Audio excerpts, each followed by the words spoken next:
On August 24, 1874, the first Seventh-day Adventist school was officially opened in Battle Creek, with 100 students enrolled. It was named Battle Creek College. Its purpose was to provide our young people an education based on biblical principles. The Bible was to be the primary textbook, and in its classrooms, future pastors and medical missionaries were to be trained. Several years before its opening, Ellen and James White had been instructed that a school needed to be established. The school was to be situated out of the city on acreage where students would have the opportunity to learn while doing manual labor, instead of being confined to a classroom all day. But from the start, God's plan was not followed. Those who were entrusted with establishing the new school chose instead to build the school in Battle Creek. It wasn't long before the school was embroiled in controversy. In 1881, Alexander McLearn was elected the second president. Being a recent convert to Adventism, he had no appreciation for our history or the spirit of prophecy, and consequently favored teaching the Greek and Latin classics. By 1904, Ellen White finally warned that no one should send their children to Battle Creek College anymore because of the influence Kellogg had on what was being taught there.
At the turn of the 20th century, Ellen White counseled parents not to send their children to Battle Creek College for their education because they would be corrupted. What about our schools today? Would she give the same counsel she gave back then? By the end of this episode, you will see that many of our schools are corrupting our children because they are no longer following the pattern God gave us. Due to the division at Battle Creek College on August 10, 1882, the college closed for a year. When it reopened in 1883, the newly elected president, Wilcott H. Littlejohn, attempted to follow the spirit of Prophecy Council more closely. That same year saw the opening of the church's second college, Healdsburg Academy in Healdsburg, Northern California. It was later renamed Pacific Union College. By 1891, Ellen White saw the need to warn our schools and teachers not to introduce textbooks written by pagans and infidels. On November 10, 1891, she wrote in the Review and Herald, "The light shining upon those who have eyes to see cannot be mingled with the darkness of heresy and error found in many of the textbooks recommended to the students in our colleges. Both teachers and pupils have thought that in order to obtain an education, it was necessary to study the productions of writers who teach infidelity, because their works contain some bright gems of thought. Why should we wade through the mass of error contained in the works of pagans and infidels for the sake of obtaining the benefit of a few intellectual truths, when all truth is at our command? No teacher in our schools should suggest the idea that, in order to have the right discipline, it is essential to study textbooks expressing pagan and infidel sentiments. Today you will find that this counsel is not being followed by our schools. According to Dennis Fortin, professor of historical theology at Andrews University, it is okay to read books that teach error. Notice what he said in a statement addressing the spiritual formation issue. We are diligent to select good academic books on this subject, and the choice of books we adopt for our classes does not mean we accept all of these authors' points of view. Yet we believe one goal of graduate education is to impart the skill of discernment, and we desire to teach our students to be deep thinkers and not mere reflectors of other people's thoughts. Are books like Richard Foster's Celebration of Discipline good academic books? Is it possible that students will be able to discern all the wrong they learn from books like this that do not support our message, or in some cases, even speak against it? In 1884, Ellen White counseled, "Suffer not yourselves to open the lids of a book that is questionable. There's a hellish fascination in the literature of Satan. It is the powerful battery by which he tears down a simple religious faith. Never feel that you are strong enough to read infidel books, for they contain a poison like that of asp. They can do you no good and will surely do you harm. In reading them, you are inhaling the miasmas of hell. They will be to your soul like a corrupt stream of water, defiling the mind, keeping it in the mazes of skepticism, and making it earthly and sensual." A number of years later, Ellen White further wrote in Review and Herald, "Should Christ enter our institutions for the education of the youth, he would cleanse them as he cleansed the temple, banishing many things that have a defiling influence. Many of the books which the youth study would be expelled, and their places would be filled with others that would inculcate substantial knowledge and abound in sentiments which might be treasured in the heart, in precepts that might govern the conduct. Is it the Lord's purpose that false principles, false reasoning, and the sophistries of Satan should be kept before the mind of our youth and children? Shall pagan and infidel sentiments be presented to our students as valuable additions to their store of knowledge?" So are books like Richard Foster's Celebration of Discipline good academic books for our students to be reading? And is Fortin's advice safe to follow? Can our students read the books that are required, that teach elements of spiritualism, evolution, and other questionable content, and not be influenced by them? Of course not. This is why Ellen White wrote, "A pure education for the youth in our schools, unmixed with heathen philosophy, is a positive necessity. We need to guard continually against those books which contain sophistry in regard to geology and other branches of science.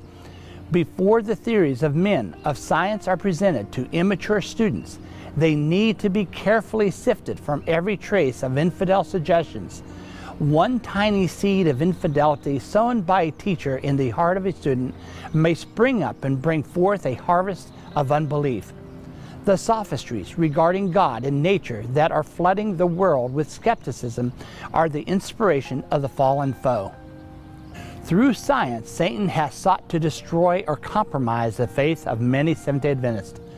No wonder so many of our teachers, students, and church members are confused regarding the creation of this world. What a shame that God's counsel has not been followed. How many tiny seeds are being placed in the minds of our children? Many would ask at this time, but what are we to use to teach our children?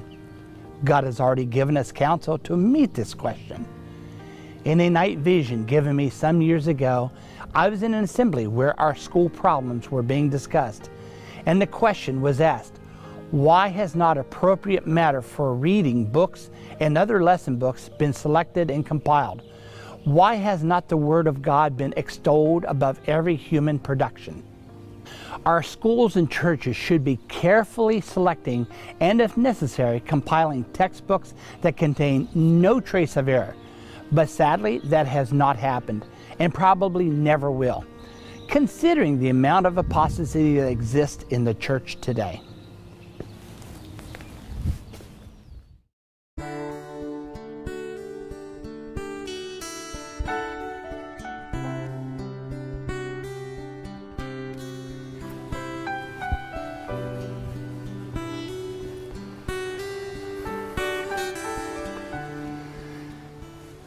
Are there any other areas where our schools are not following God's counsel? Unfortunately, there are plenty of problems. This includes the endorsement or allowing competitive sports, drama, worldly movies, comedy, and other unchristian practices. Today, many of our teachers know nothing about how our schools ought to be run. Take, for example, playing competitive sports. In our schools, it's common practice to encourage competitive sports. This has adverse effects on the developing mind. Instead of teaching our students to be self-denying, humble Christians, competitive sports teach the opposite. Ellen White gave an account of a situation that took place at Avondale College in Australia in 1900. It was the first anniversary of the college, so a holiday had been called. During the morning, a presentation was given in the chapel. According to Ellen White, after the meeting, the remainder of the day was spent by the students in various games and sports, some of which were frivolous, rude, and grotesque. During that night, she was given a dream of what took place that day. In describing it, she wrote, "I was shown that in the amusements carried on at the school that afternoon, the enemy gained a victory, and teachers were weighed in the balances and found wanting. I was greatly distressed and burdened to think that those standing in responsible positions should open the door, as it were, invite the enemy in, for this they did in permitting the exhibitions that took place.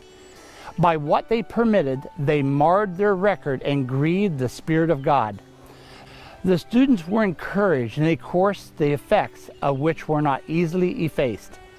There is no end to the path of vain amusements, and every step taken in it is a step in a path which Christ has not traveled."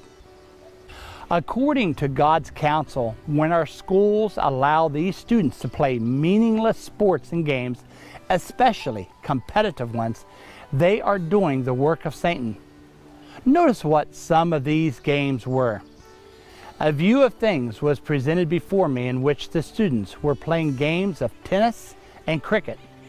Then I was given instruction regarding the character of these amusements.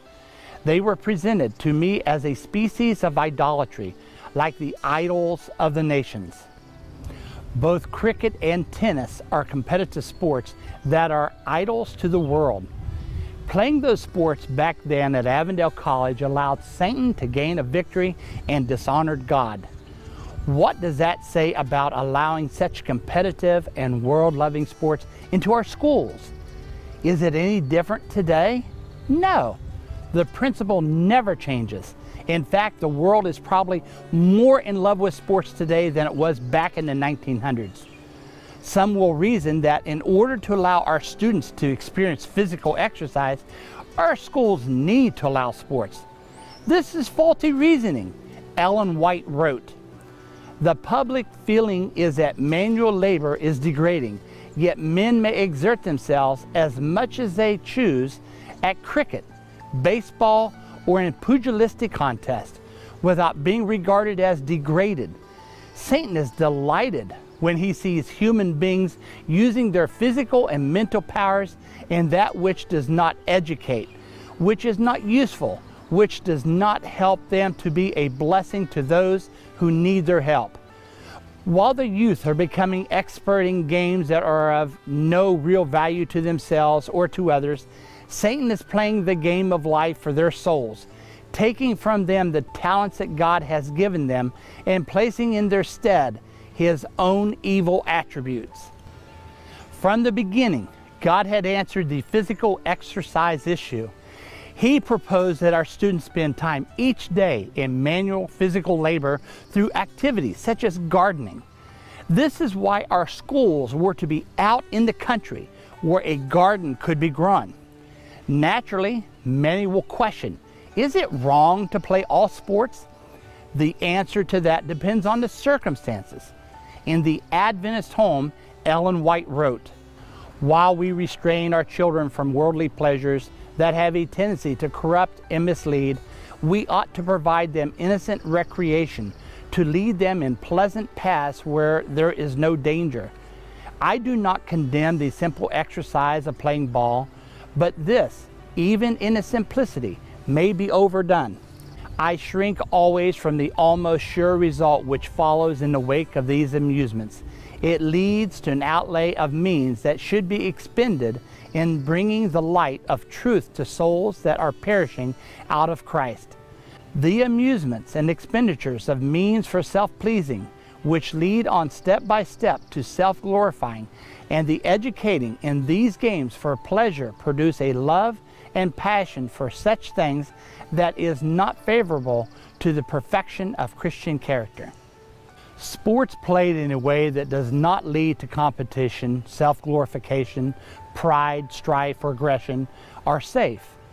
But we need to remember that even the simplest sports can be overdone.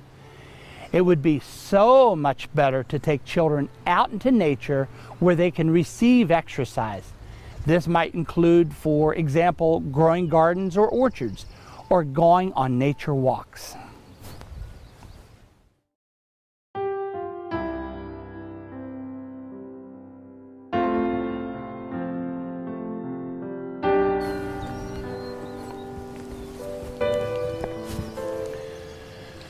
Another problem that has become entrenched in our schools is the teaching and acceptance of drama and comedy.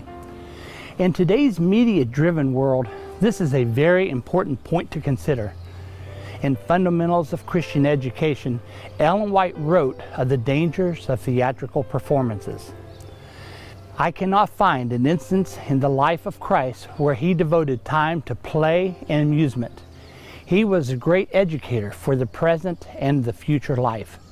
I have not been able to find one instance where he educated his disciples to engage in amusement of football or pugilistic games, to obtain physical exercise, or in the theatrical performances, and yet Christ was our pattern in all things. Christ, the world's Redeemer, gave to every man his work and bids them, "Occupy till I come." In 1881, Ellen White wrote of the dangers of theatrical entertainments in Testimonies for the Church, Volume 4. Although this related to sanitariums, the principle she gave applies equally to our schools and churches today. Worldly or theatrical entertainments are not essential for the prosperity of the sanitarium or for the health of the patients. As soon as these entertainments are introduced, the objections to theater going are removed from many minds, and the plea that moral and high-toned scenes are to be acted at the theater breaks down the last barrier. Many today want to excuse this counsel and think that drama in our schools and churches are innocent and nothing like the theatrical performances of the 19th century. That may be the case, but who knows where it will lead young developing minds? In the Review and Herald, Ellen White wrote, "Many literary societies are in reality young theaters on a cheap scale, and they create in the youth a taste for the stage." Ellen White went on to describe the sad account of a young lady who refused to give her life to Christ because of her love for the theater and desire to become an actress. She knew she could not indulge in those things and be a Christian at the same time. What a shame our schools no longer realize this. When asked where she acquired a taste for the theater, the young woman replied she gained it when she was only 4 years old, when she was made to participate in innocent dramas in Sunday school. We need to stop fooling ourselves. We wonder why our children turn from the truth when they are older. One of the reasons is because they have learned when young to love the world, and this has drawn them away from Christ. The English poet and playwright William Shakespeare is widely regarded as the greatest writer of the English language and the world's preeminent dramatist. He is famous for plays like Hamlet and Romeo and Juliet. The world may love Shakespeare, but Ellen White had nothing good to say about the man. When the Signs of the Times dedicated an article to him on the first page, she was horrified and ashamed. In Manuscript Releases, Volume 19, she recounts how she was robbed of her sleep and thrown into an agony of distress. Notice the rebuke she gave back then regarding this situation. It applies even more so today. Brethren, let us come to our senses. In more ways than one, are we departing from God? If our brethren have not discernment enough to see the evil of these things, when will they have? Why can they not understand the tenor of such things? It pains me to find that our schools see no problem promoting Shakespeare by performing his plays. They are even bold enough to advertise it on their websites. On the Walla Walla University website, it listed past shows of Walla Walla University drama. The list reveals that the university has been performing these drama productions since 1961. Notice that many Shakespeare plays appear on this list, such as Othello, The Taming of the Shrew, A Midsummer's Night Dream, Romeo and Juliet, and Hamlet. They even performed C.S. Lewis, The Lion, the Witch, and the Wardrobe, a play that promotes magic, mythical creatures, and fairy tales. According to this website, The Lion, the Witch, and the Wardrobe by C.S. Lewis presents a Christian worldview through a mythic tale. It takes place in Narnia, a world of magic. In Narnia, virtually every fairy tale or mythic creature imaginable comes alive. All in all, The Lion, the Witch, and the Wardrobe presents the gospel in a powerful way that children can relate to and adults can still learn from. Are fairy tales really innocent? Do they become acceptable if they promote Christian themes? Is it possible that fairy tales can affect the minds of children and adults? In Testimonies for the Church, Volume 8, Ellen White answers these questions. In the education of children and youth, fairy tales, myths, and fictitious stories are now given a large place. Books of this character are used in the schools, and they are to be found in many homes. How can Christian parents permit their children to use books so filled with falsehood? When the children ask the meaning of stories so contrary to the teaching of their parents, the answer is that the stories are not true. But this does not do away with the evil results of their use. The ideas presented in these books mislead the children. They impart false views of life and beget and foster a desire for the unreal. The widespread use of such books at this time is one of the cunning devices of Satan. Never should books containing a perversion of truth be placed before children or youth. And if those with mature minds had nothing to do with such books, they would be far safer. Now ask yourself the question, if fairy tales, myths, and fictitious stories were one of Satan's most cunning devices back then, how much more dangerous is television today with so many movies and TV shows that promote a perversion of truth or outright error? We could ask the same question about the internet and computer games. Walla Walla isn't the only school neglecting God's counsel in regard to drama. Pacific Union College has its Dramatic Arts Society, where students are being indoctrinated into the world. According to their website, the Dramatic Arts Society, or DAS, is an organization that produces quality theater experiences for the Pacific Union College community. The society collaborates on comedies, tragedies, musicals, and original works. They boast of works such as My Alice, which explored the story behind the story of Alice in Wonderland, and Shakespeare's Twelfth Night. Under their new story is a link to Kimberly Week's article entitled Students Experience Shakespeare in Iceland, which reviews the PUC students' trip to the Oregon Shakespeare Festival in Iceland, Oregon. So what did the students think of the event? While the class is required for students who are majoring in English education or minoring in drama, many of the students who did not need the college credit came for the sheer pleasure of watching Shakespeare on stage.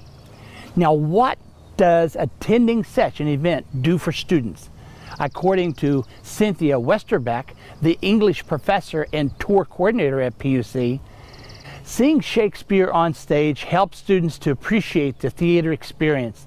The culture of the festival is simply an immersion in a world of live theater, giving students an opportunity to see both the hard work that goes into producing live theater and also experience the magic that happens when all that work turns into a polished performance. And the students agreed. According to one of the students, by the end of seeing that much Shakespeare, you're more comfortable with it, the characters, the language, and you can appreciate it more. Ellen White knew what she was saying when she condemned theatrical performances, Shakespeare, and other corrupt playwrights. She knew that once our youth get a taste for it, they will feel more comfortable with the world. How many of our students over the years left the church because they were given a taste for the world? Another problem with drama is that it often ends in frivolity. Notice what Ellen White wrote about literary societies. Those who compose these societies, who profess to love and reverence sacred things, and yet allow the mind to come down to the superficial, to the unreal, to simple, cheap, fictitious acting, are doing the devil's work just as surely as they look upon and unite in these scenes. Could their eyes be opened, they would see that Satan was their leader, the instigator, through agents present who think themselves to be something, but God pronounces their life and character altogether lighter than vanity. Notice Satan is the one leading those who perform superficial, cheap, and fictitious acting. Notice now how this is being carried out in our schools. I must. This house appalls me, and everyone in it. No one will pay attention to me for a single minute. I offer good advice, yet you won't hear it. Children, I take my leave, much vexed in spirit. And you, girl, you talk too much, and I'm afraid you're far too saucy for a lady's maid. You push it everywhere and have your say. Read? Sorry, read! Sorry. Put my mind at rest. I always learn the household is a long time to. Has all been well these past few days I've been gone? How are the family? What's been going on? 2 days ago, your wife had a bad fever and a fierce headache and refused to leave her. Oh. You sat beside her bed till morning came. Oh.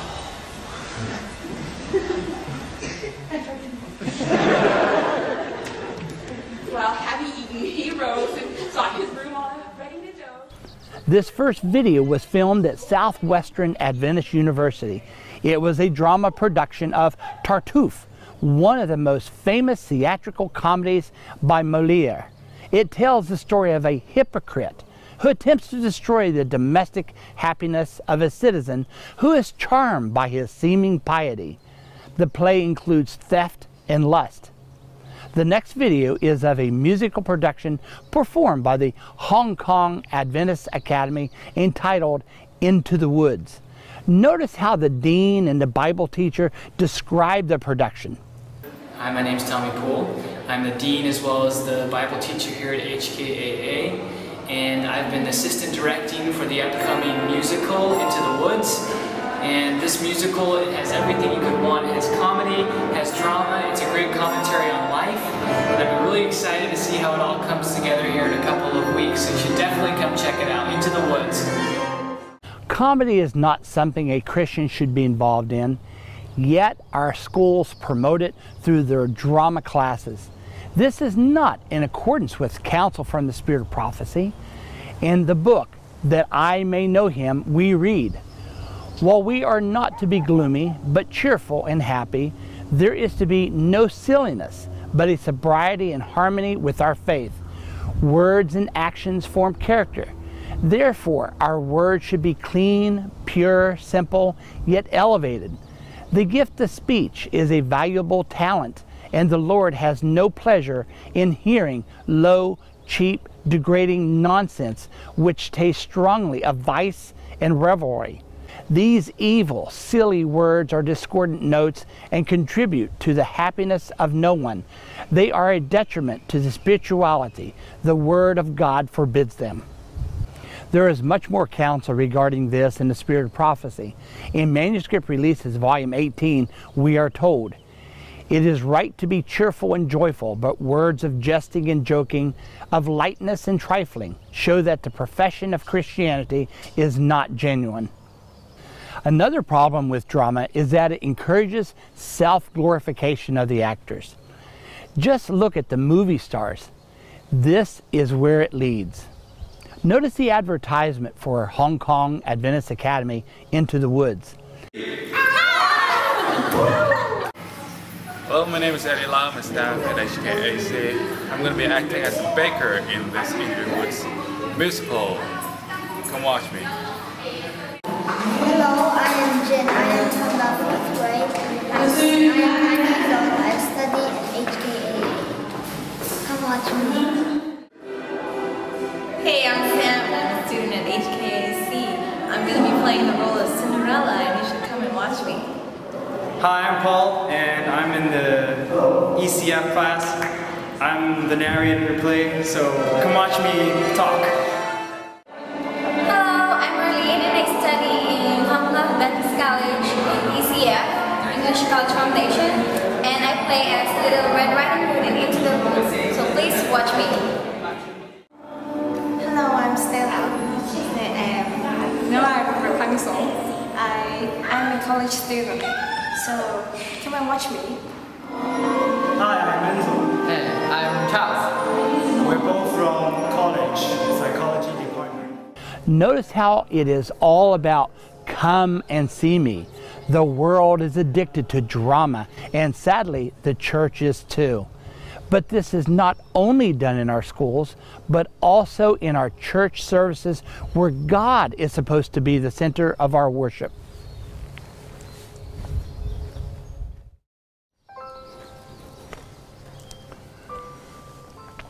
Just when we thought it couldn't get any worse, we find that it has indeed gotten worse. In Message to Young People, Ellen White gave counsel that, if followed, would protect our youth from demoralizing amusements. Let the mind grasp the stupendous truths of Revelation. It will never be content to employ its powers upon frivolous themes. It will turn with disgust from the trashy literature and idle amusements that are demoralizing the youth of today. Because this counsel has not been followed, our youth are being demoralized by a variety of activities. Notice one of the performances for the Avondale College Talent Night in 2008 called Spice Girls.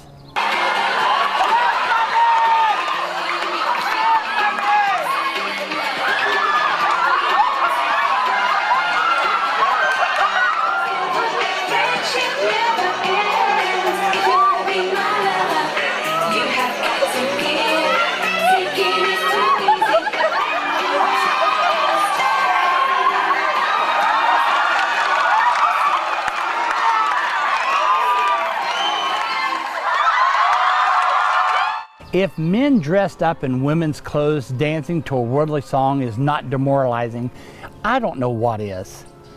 Obviously, the faculty were not outraged because the college has held several other talent nights since. Notice this one that took place in 2011.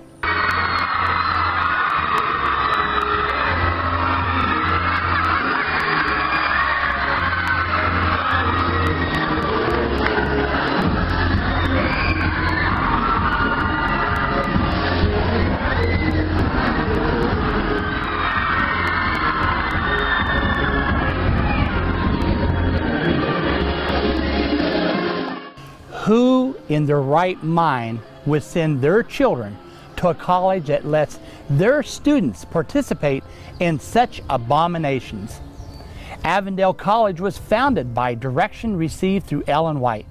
Today it might belong to the Adventist Church, but God is not glorified by it. There's another abomination that has recently taken place at our schools. Early in 2013, the craze called Harlem Shake took YouTube by storm. It's when a group of people perform a comedy sketch accompanied by a short excerpt from Bauer's dance music, Harlem Shake. It went viral around February of 2013 with tens of thousands of Harlem Shake videos uploaded to YouTube at that time. The videos usually last about 30 seconds. It begins with one person who often wears a helmet or mask and dances to the song alone for 15 seconds, surrounded by other people not paying attention or seemingly unaware of the dancing individual. When the music changes, the video cuts to the entire crowd doing a crazy, convulsive dance for the rest of the video. The first video comes to us from Oakwood University. Con los terroristas.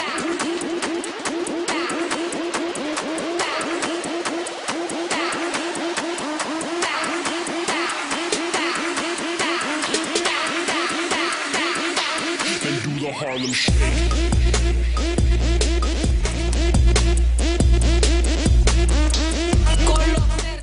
Oakwood's rendition of the Harlem Shake may surprise many Adventists, but it is quite tame compared to others.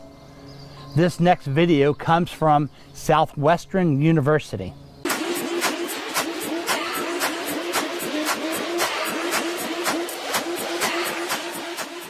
Notice that this fellow from Southwestern University is riding what appears to be a female student on her hands and knees.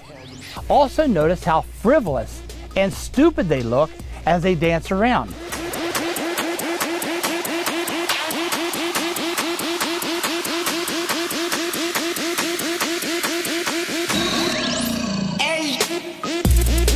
Students from Walla Walla decided they too wanted to get in on the act. Look at how many of them there are. Con los terroristas.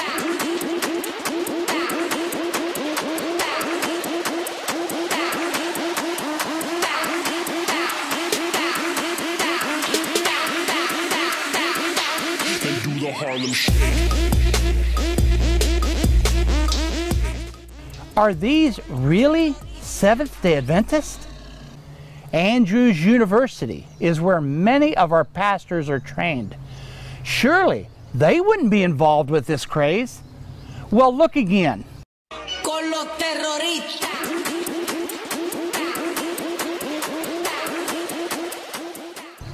Just look at how this student from Andrews University performs for the camera. Now look at our future pastors.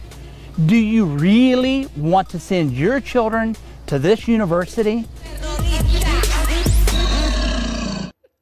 We have saved the worst till last. This next video was filmed at Pacific Union College. Con los terroristas.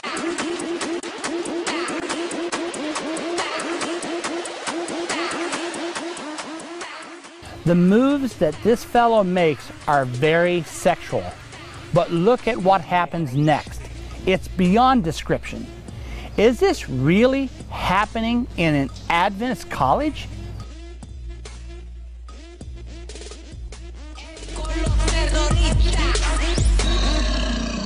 Of course, the staff of these universities were quick to distance themselves from such abominations.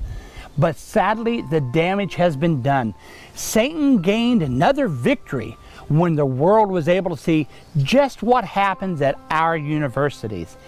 How can these institutions be educating people to get ready for heaven when they are not following the counsels given to us from God? If the students of our schools were taught according to God's blueprint, none of this would be happening. Instead, our youth would be trained in a way which would draw them closer to Christ And maybe then we wouldn't be losing them to the world.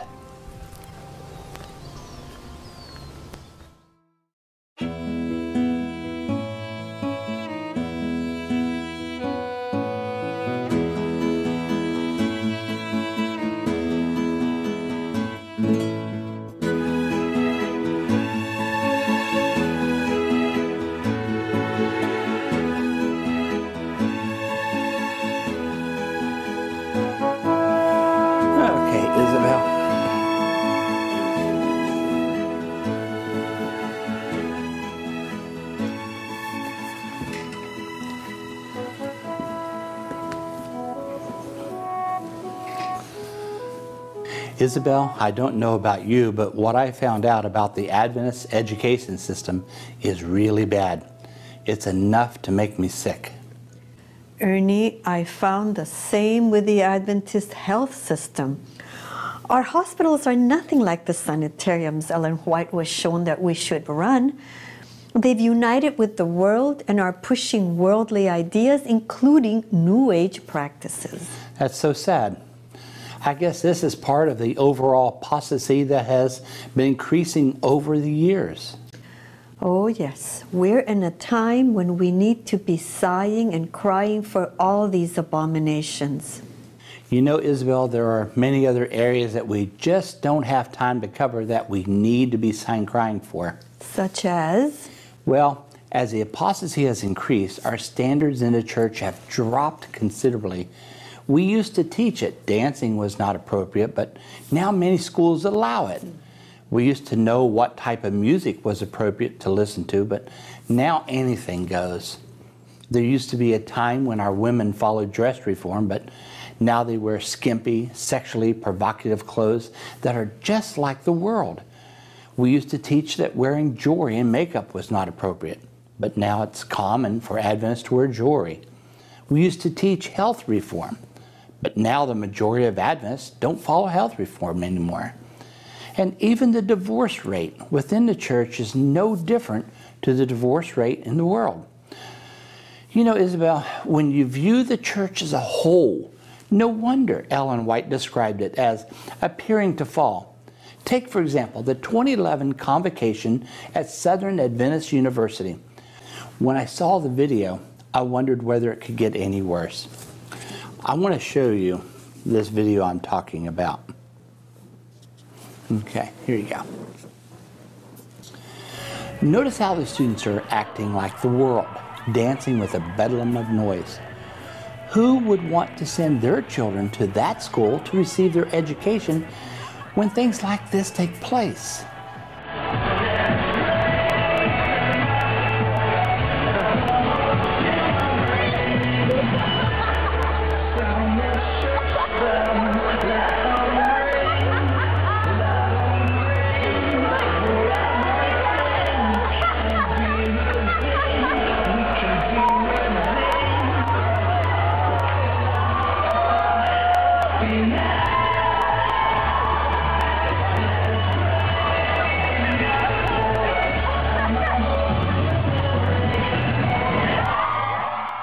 But you know, Isabel, as bad as this is, I want you to notice that the president comes into the auditorium as if in a grand procession with his hair spiked and dyed bright blue.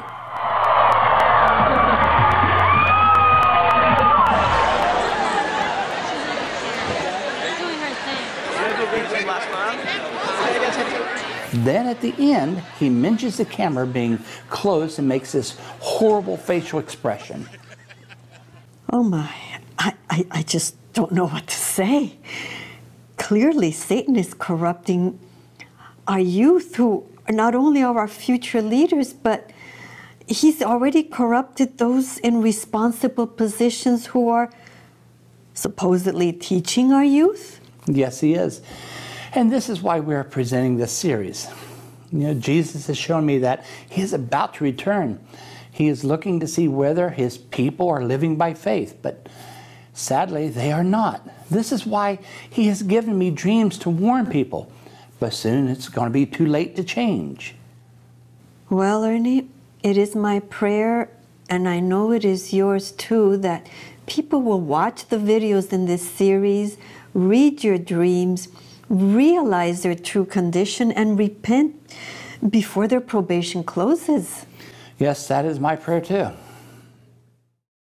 In our next episode, the Laodicean message presents Jesus as a patient and loving Savior. Alarmed by what he read, Josiah sought word from Huldah, the prophetess. Could the judgments of God be averted? For many years, Jesus has been weighing his people. The story of Elijah is one of those great events that will be repeated in these last days. One has to wonder what kind of discernment the General Conference has when they approved funding of nearly $1 million to produce The Record Keeper. The name of the book was changed to The Great Hope. The message for us is plain. Not until the church is completely cleansed from all its apostasy, Ezekiel 9 reveals how God will accomplish this. The church will go through, but it won't be the church as we know it today. It will be a considerably smaller, purified church.